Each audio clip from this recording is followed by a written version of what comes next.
In late 1940, the great aerial duel of the summer was over. The Battle of Britain, fought high in the sunlight by the Hurricanes and Spitfires of Fighter Command, had secured the skies during the day and, in doing so, had averted immediate invasion. It was a victory measured in the twisted wreckage on the Kent countryside and the sheer, defiant will of the people. Yet, the war was far from won. It had merely slipped into a new, more terrifying phase, the night war. With the arrival of autumn, the German Kampfgeschwader, the methodical, relentless bomber wings, shifted their strategy.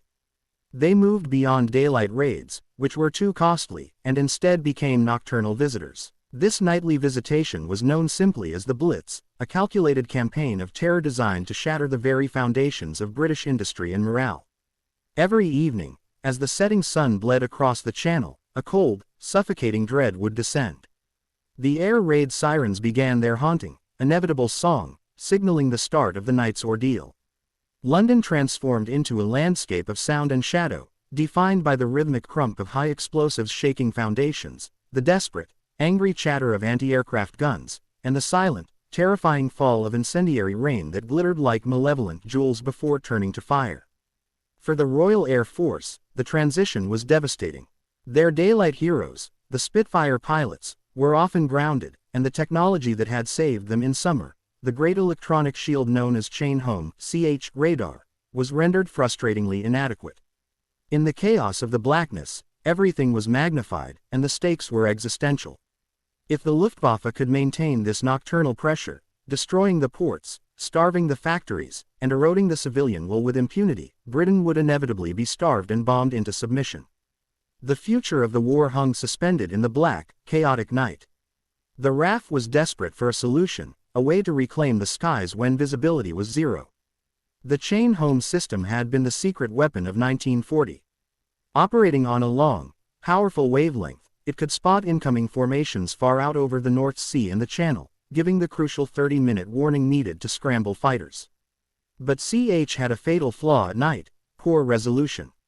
Imagine trying to thread a needle in a dark room using a massive spotlight.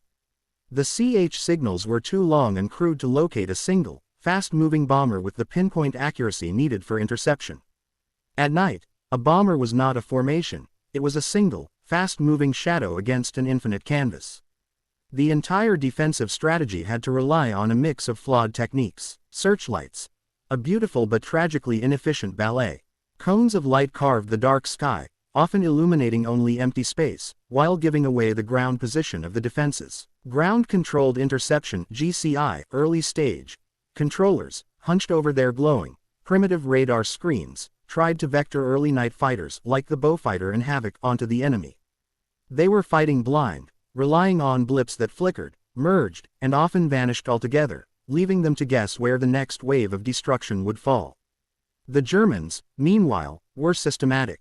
They were not relying on luck or visual sighting, they were relying on a masterpiece of electronic coordination that stretched across the continent. The RAF knew the enemy had a technological answer to the night, but they didn't know how to defeat it. They needed a weapon that wasn't physical, but electronic. They needed to find a way to see the enemy in the dark, or, better yet, to figure out how to blind the enemy completely and restore the advantage of surprise. Across the Channel, the Germans felt absolute confidence in their defense. Their territory, and the vast occupied zones, was protected by the Kammhuber line. It was not a static linear trench or fortification, but a sophisticated, flexible, three-dimensional defense grid that stretched from Denmark down to the French border. It was the product of methodical German engineering and centralized control, named after Generalmajor Joseph Kammhuber, the commander of the Night Fighter Division Nordjagd.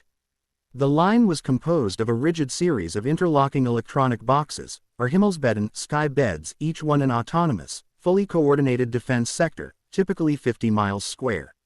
Every box was a fortress of technological control, engineered for maximum lethality. Within each defined sector, three key electronic and kinetic elements worked in deadly concert, forming a digital tripwire. Freya radar, the early warning sentinel. Freya, operating at 2.5 meters wavelength, was the long-range scout. It could detect incoming raids up to 125 miles away, giving the macro picture of speed and general direction. Its signals were strong but lacked the precision needed for a final firing solution. Würzburg radar, the precision instrument. The Würzburg, with its distinctive 2-meter parabolic dish, operated on a much shorter wavelength, around 50–60 centimeters. This granted it phenomenal angular resolution and pinpoint accuracy. It was the crucial ground-controlled interception (GCI) instrument in the final gun-laying radar. Night fighters. The elite Nachtjagd squadrons, often flying heavily armed Messerschmitt Bf-110s, waited on the ground in total readiness. The process of interception was a deadly electronic ballet. The GCI controller, situated in a darkened command bunker, used one Würzburg set to track the inbound RAF bomber and a second Würzburg set to track his own night fighter. He would talk the pilot onto the target, relaying precise height, range, and speed until the fighter was close enough for the pilot to visually spot the bomber's silhouette. The chillingly effective 2 Würzburg technique. It was a digital system of unprecedented scale and lethality, and the RAF was being slaughtered by it. Germany's radar hunters had one great, undeniable asset: their numbers and their methodical precision. Hundreds of stations tracked the skies with a degree of coordination the RAF could only dream of. But this quantity and systemization masked a fatal blind spot, a profound weakness inherent in the very architecture of their electronic mind. The analysts at the highly secretive telecommunications research establishment TRE knew that the physical reflection of a plane was only one part of the problem. The true vulnerability lay not in the physics of the bounce, but in the engineering of repetition.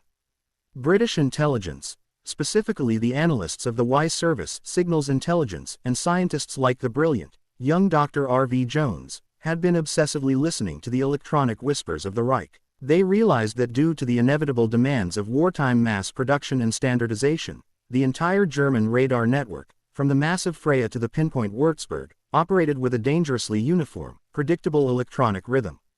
This was the Achilles heel of the superweapon. The core of this vulnerability lay in the pulse repetition frequency (PRF). Every radar set, in order to measure distance accurately, broadcasts pulses at a uniform, precise rate. The time it takes for a pulse to leave and return determines the range, which is displayed on the cathode ray tube. For a clean, stable image, the PRF must be rigorously constant. The TRE scientists discovered that the PRFs of the key German sets were locked into a tight, narrow band across virtually the entire Kammhuber line. Dr. Jones realized the disastrous implication. The whole network was a single, vast, predictable clockwork machine. It possessed no electronic flexibility. This standardization, designed for efficiency, created a collective electronic vulnerability. If that singular, electronic rhythm could be interrupted, overloaded, or, most destructively, temporarily synchronized against the operator's perception, the whole grid might be tricked into silence. The British weren't fighting the aircraft, they were fighting the clock, aiming to throw the German timing into catastrophic disarray. While the pilots fought the physical war, the scientists fought a clandestine, equally critical battle miles away, in the comparative safety of the Malvern College campus. This was the wartime home of the telecommunications research establishment TRE, a collective of mathematicians, physicists, and engineers whose task was to win the war in the invisible realm of the electromagnetic spectrum. The TRE was a high-stakes, frantic environment. Every discovery, every intercepted signal, could mean the difference between a successful bomber raid and the massacre of hundreds of airmen. The raw material for their work came from the Y Service, which manned listening posts across Britain, gathering countless hours of faint, electronic chatter from the German side. These whispers, analyzed on cathode ray tubes and specialized oscilloscopes, revealed the digital signature of the enemy. It was here that the team realized the subtle, systemic weakness of the German defense. They had analyzed captured components from a downed Würzburg, which was an engineering marvel, but they noticed its inherent rigidity. The frequency could be adjusted slightly, but the PRF, the core timing mechanism, was fixed across every single unit for mass production efficiency. The revelation was simple yet profound. The accuracy of the Würzburg was directly tied to its predictability. The key to defeating it was not raw power, but mimicry. They needed to turn the enemy's strengths against him, weaponizing his methodical nature. The revolutionary idea coalesced into a precise, multi-stage concept designed to exploit the PRF lock. The plan was codenamed Operation Null Hertz, to create zero electronic reality. The objective was not merely to jam the signal, which would appear as obvious, crude noise that an operator could potentially filter out or ignore. The goal was to tell a credible electronic lie. The method was based on two precise steps. Synchronization. The counter signal needed to be tuned to perfectly match the incoming German PRF. By doing this, the British jammer would be broadcasting a pulse that arrived at the German receiver at the exact same moment the German radar's own pulse was returning from the Mosquito. This created a powerful, self-generated electronic echo that precisely mirrored the German pulse, effectively overloading the receiver with a strong signal that drowned out the actual, weaker reflection of the plane. The target blip would dissolve into a thick, flickering noise band. Controlled drift. This was the stroke of genius. Instead of stopping the jamming, the operator would introduce a minuscule, gradual timing drift in the jamming signal via a complex dial. This drift would cause the false, strong return on the German screen to slowly fade out. The decay rate of the false signal would perfectly mimic the natural decay of a radar return when an object drops below the radar horizon, flies out of range, or changes its angle too quickly. To the German controller, the target wasn't just being jammed, it was vanishing in a smooth, predictable, and therefore credible way. The screen would return to clean, empty, operational status, convincing the German operator that the aircraft had simply ceased to be a factor. He would believe his instruments were working, but that the sky was simply empty. To deliver this delicate instrument of deception, the RAF needed the perfect platform, an aircraft that was not just fast, but stealthy and capable of sustained high-altitude penetration over enemy territory without drawing undue attention.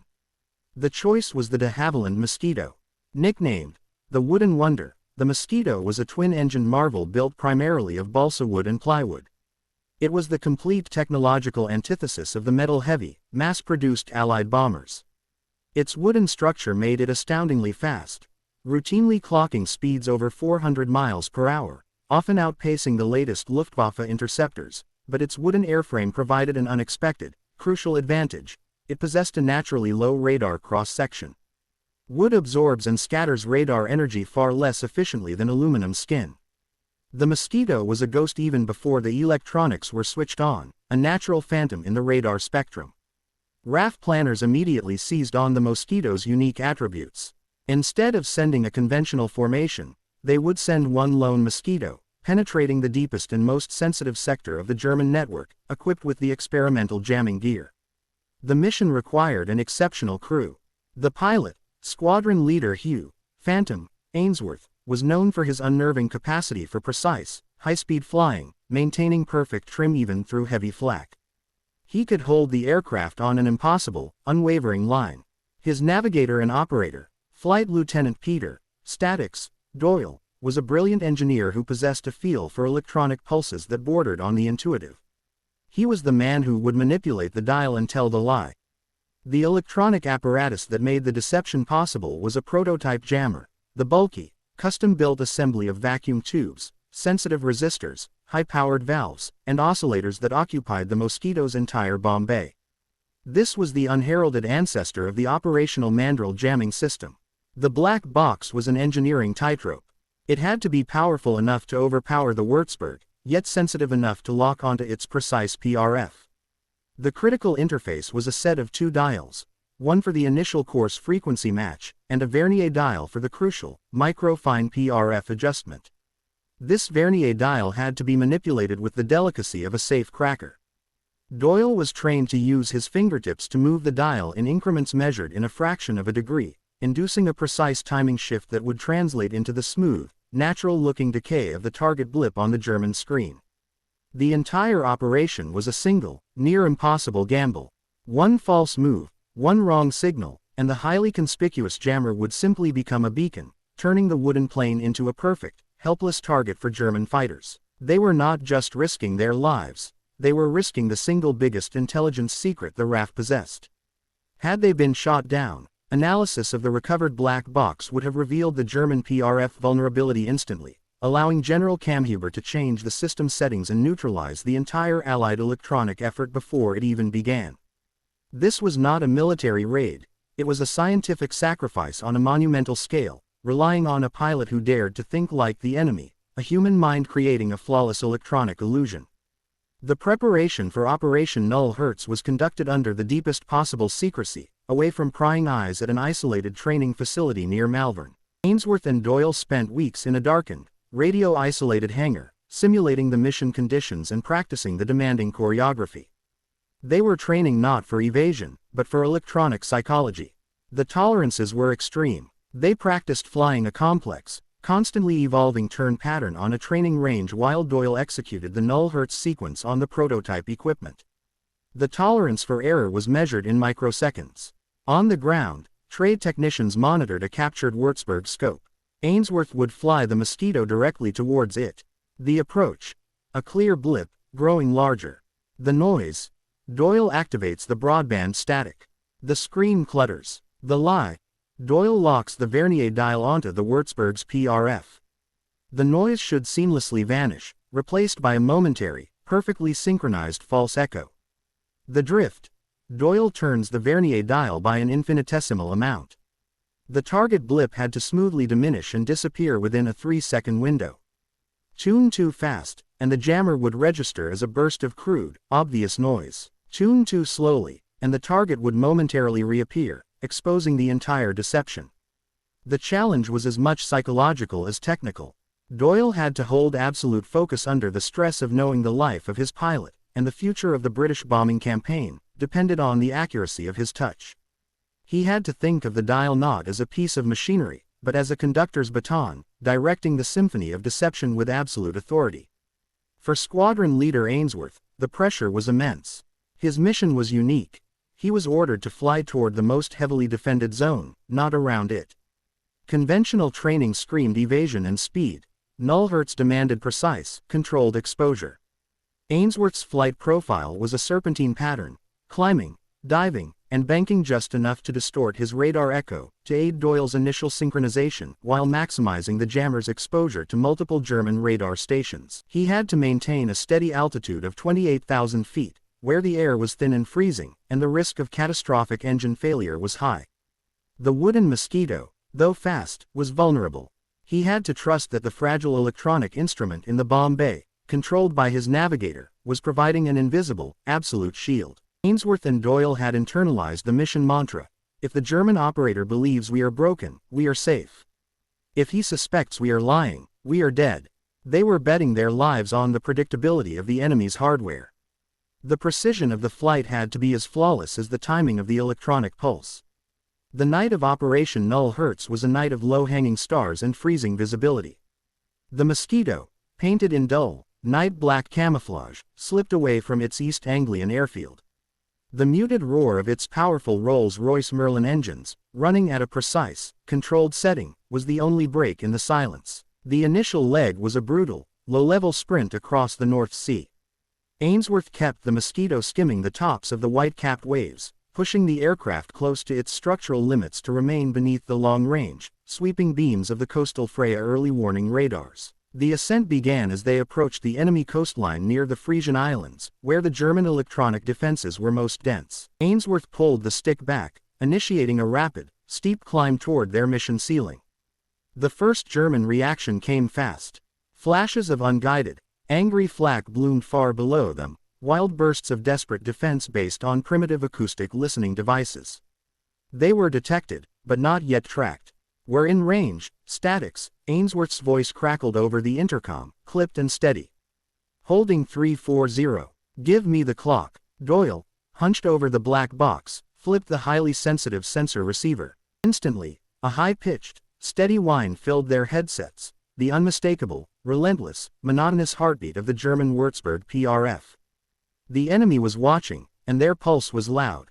150 miles inland, in a reinforced concrete bunker known as Flugmeldestellung 8, Oberleutnant Klaus Richter stared intently at his Würzburg screen. Richter was the epitome of the methodical GCI controller, a man whose professional pride rested on the flawless performance of his high-tech equipment. His world was one of precision.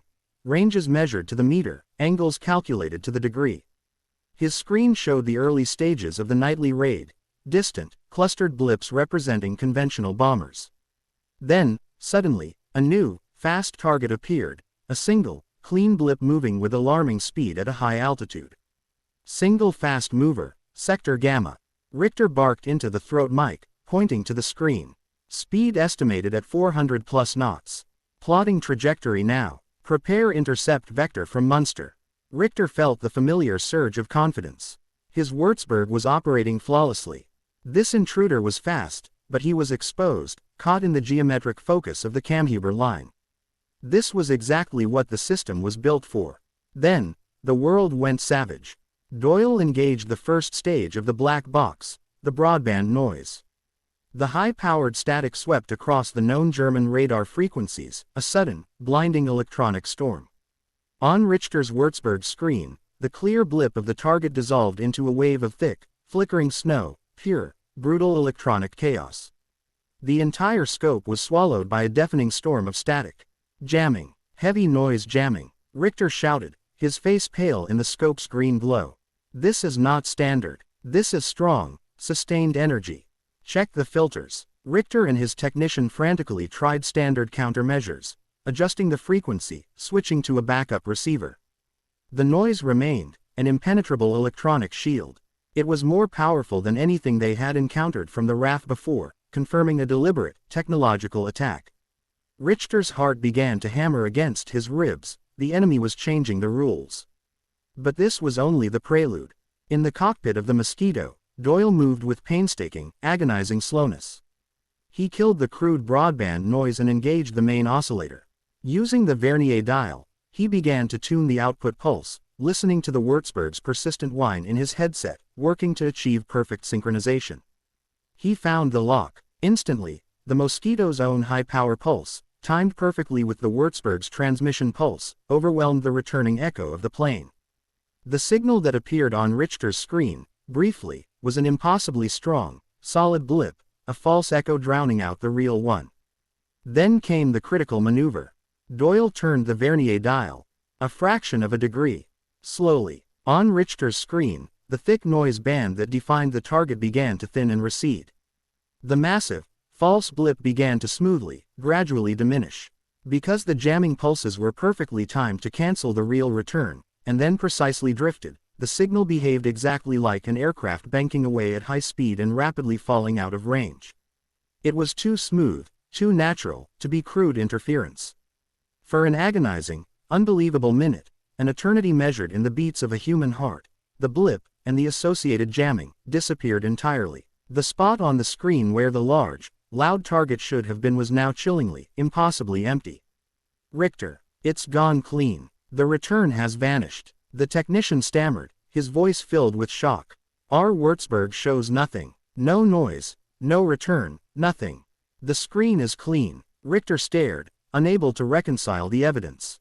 The Freya report still showed something was in the sector, a source of heavy electronic interference, but his precision Würzburg, the GCI system he trusted with his life, was silent. It was clean. He scanned the dial settings. Perfect. The machine was operational, yet it saw nothing. It is a catastrophic internal failure, Richter declared, his voice tight with controlled panic. He could not accept enemy superiority. He had to assume machine failure. Report the Würzburg is offline. Magnetron failure in Sector Gamma. We are blind. We have lost the track. The Nazi superweapon, built for perfect uniformity, had just convinced its own operators that it was internally broken. For the critical 45 minutes that followed, the lone Mosquito played its ghostly game. Ainsworth held the aircraft on its serpentine, complex arc, while Doyle repeatedly executed the null Hertz sequence, a burst of synchronized noise, followed by the engineered drift and the terrifying electronic void. Every repetition drove the deception deeper. The effect propagated like an electronic epidemic. As neighboring sectors cross-referenced the data, they too experienced the vanishing blip, the moment of perfect silence. If one Würzburg failed, it could be a local fault. If 5 Würzburgs in a tight grid experienced the exact same failure in sequence, it suggested a fundamental systemic breakdown. Richter's report of magnetron failure spread across the Kammhuber line. Fighter controllers were instantly misdirected, sending precious night fighters on wide, blind patrols, based on the noisy, imprecise Freya data, miles away from the Ghost Rider. Coastal defenses, dependent on Würzburg for final lock, stood down, their gunners scanning the blackness for targets their instruments swore were not there. The German response became incoherent, slow, and based on the false premise of hardware failure. German engineers were dispatched, scrambling to find the bug that had simultaneously struck their network.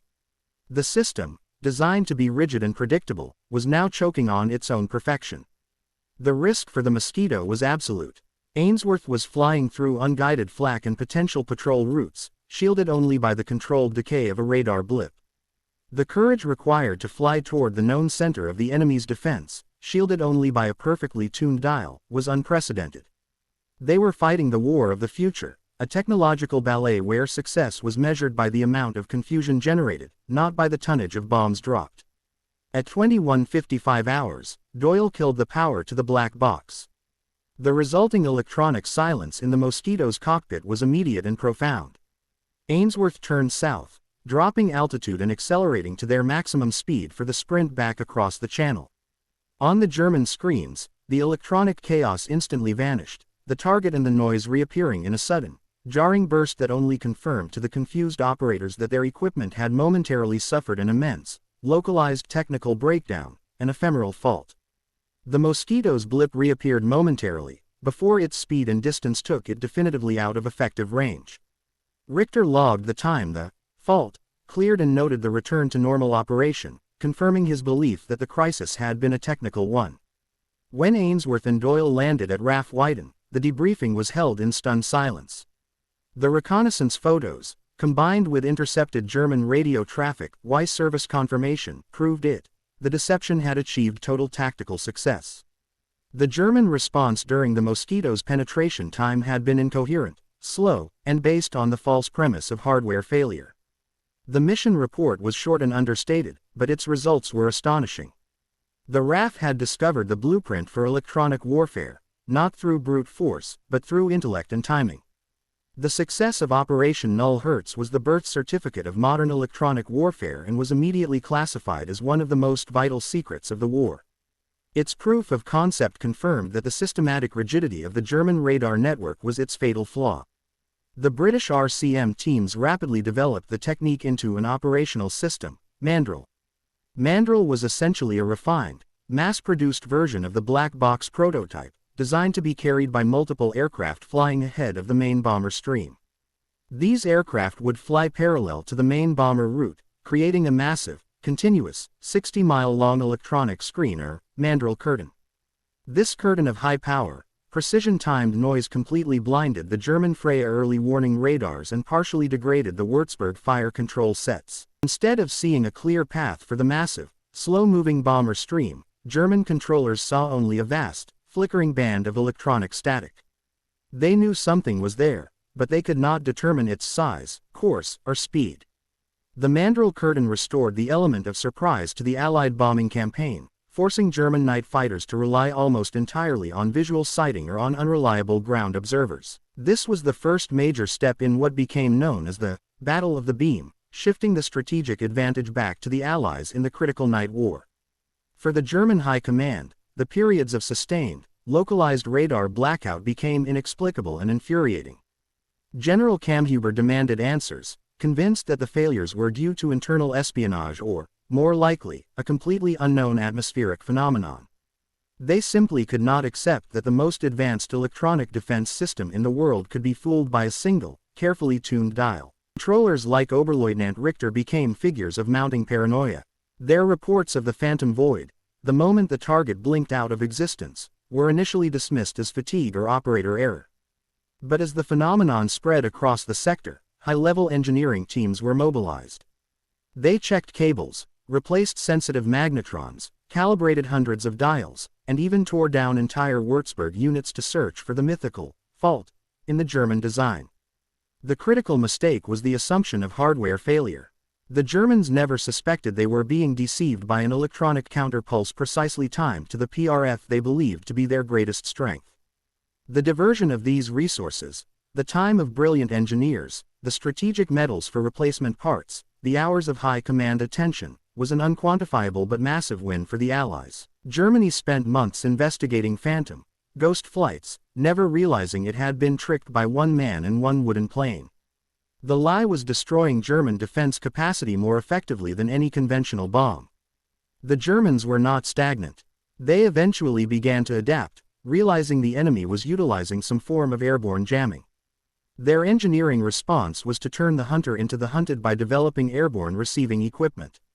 The primary answer was the Naxos receiver. This device was fitted onto German night fighters, allowing them to home in on the source of the Allied radar transmissions. If the enemy was using powerful jamming, like Mandrel, the Naxos could guide the fighter directly to the signal's source. The war then became a battle of emission control. Allied aircraft had to constantly balance the need to jam the German ground stations, Mandrel, with the need to avoid giving away their own position to the German night fighters equipped with Naxos. It became a tactical chess match. The Mandrel jamming created a necessary shield for the bomber stream, but that shield was also a high-power beacon for the enemy hunters. Every move required a counter-move, escalating the electronic struggle with ferocious speed. The success of Null Hertz led to the deployment of the next great electronic secret, window, known to the Americans as chaff. This involved dropping massive quantities of thin, reflective aluminum strips, cut to precise lengths to resonate at the German radar frequencies. Null Hertz had created a single, targeted lie. Window created mass electronic madness. By dropping tons of chaff ahead of the main bomber stream, the Allies could make the German radar screens believe the sky was suddenly filled with thousands of aircraft, totally saturating the limited bandwidth of the Würzburg and Freya systems. The German GCI controllers, faced with a screen full of electronic fog that rendered their precision tools useless, were forced to fall back on desperate visual techniques. The uniform nature of their RAF, once again, allowed the Allies to tune chaff for maximum, system-wide effect. The deployment of chaff was the ultimate expression of the silent lie principle, overwhelm the enemy's sensors with so much deceptive information that they lose the will and the ability to distinguish reality from illusion. The Nazi superweapon, built for precision, was now drowning in its own rigidity, a victim of its own success in standardization. The solitary flight of the Mosquito on Operation Null Hertz was the catalyst for a permanent revolution. It fundamentally changed the relationship between attacker and defender, proving that control of the electromagnetic spectrum was as vital as control of the air or the sea. The war was no longer fought solely by pilots pulling triggers, it was fought by scientists manipulating radio waves and engineers designing countermeasures in the constant, frantic race for electronic superiority. The speed of a fighter was now less important than the speed of a signal. The power of a bomb mattered less than the power of a counter-signal. That night proved a simple, profound truth. In war, even the most powerful machines can be fooled by a pilot who dares to think like the enemy. The electronic shadow cast by the Mosquito would haunt the German defenses, and the silence engineered that night in 1940 guaranteed that the war in the air would never again be a purely physical contest, but a continuous, escalating battle of wits and waves. The war's most crucial victory was won not with bombs or bullets, but with intellect and timing, delivered by one wooden plane that vanished in silence, leaving behind only the profound confusion of a great lie perfectly told.